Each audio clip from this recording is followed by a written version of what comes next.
Brexit poll: do you regret leaving the EU? After an academic warned Brexiteers are losing the post-Brexit narrative.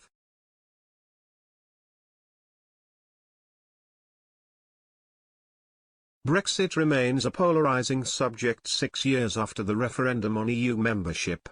While Prime Minister Boris Johnson and his colleagues in government work to get Brexit done, an academic has claimed that leading Brexiteers are starting to acknowledge flaws in their plan.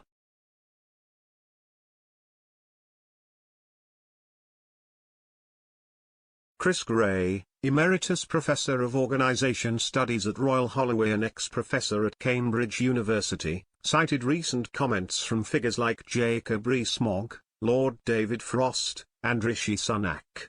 Mr. Sunak, Chancellor of the Exchequer, said the damage done by Brexit to trade with the EU was inevitable in March.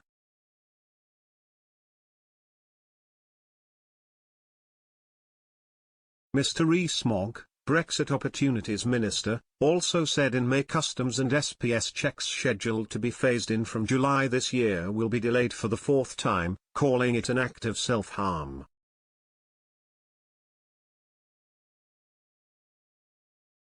And former Brexit Minister Lord Frost has repeatedly denounced the Northern Ireland Protocol as unworkable, despite the fact he and Mr. Johnson agreed to it as part of the Brexit deal.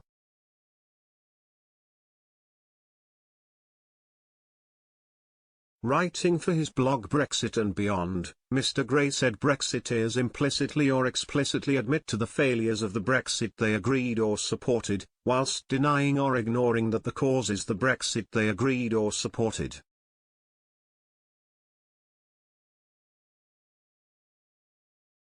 The expert also noted another argument for backing Brexit, which takes the form of claiming Brexit to have been a success compared with predictions of the damage it would cause.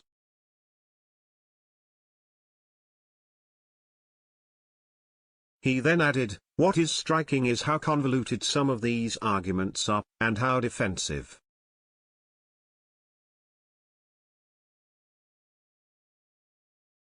If Brexit had been even half as successful as it was claimed it was going to be, then, by now, you'd expect that to be easily demonstrable and increasingly self-evident even to those who had formerly doubted, or at least to a growing number of them.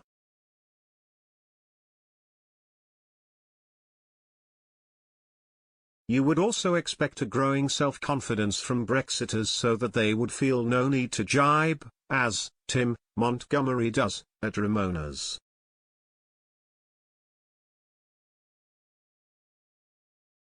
The magnanimity of victory, even though it eluded them in 2016, would by now be theirs.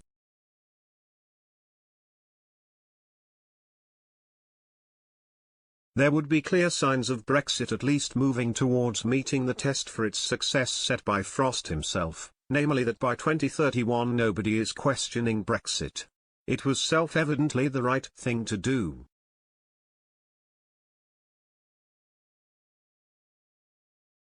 While Brexit still comes under fire from Remainers, there seems to be little appetite for the UK to rejoin the EU.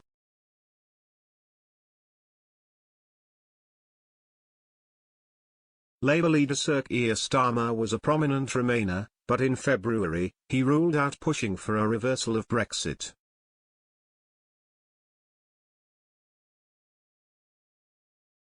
Speaking to BBC Radio Newcastle, he said, "We have exited the EU and we are not going back. Let me be very clear in the North East about that. There is no case for rejoining."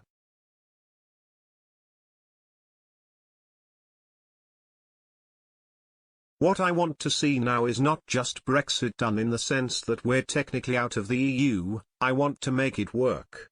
I want to make sure we take advantage of the opportunities and we have a clear plan for Brexit.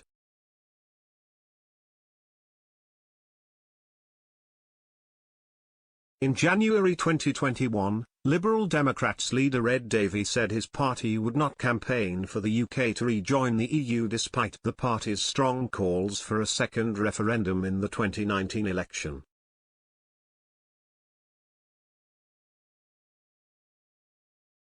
However, in March, it was reported that the Lib Dems will set out a roadmap for the UK to rejoin the single market.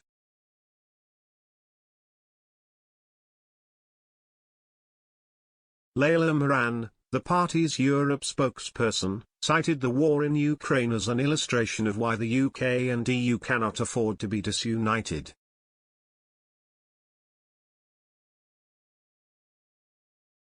She said, "For too long, our ties with Europe have been defined by petty squabbling and the government's overly ideological approach.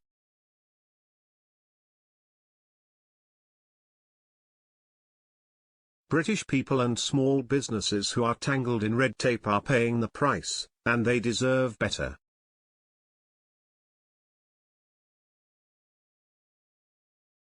The reality is that we need a way forward which works for Britain, one where we stand with our allies, reduce costs for businesses, and make people better off as a result.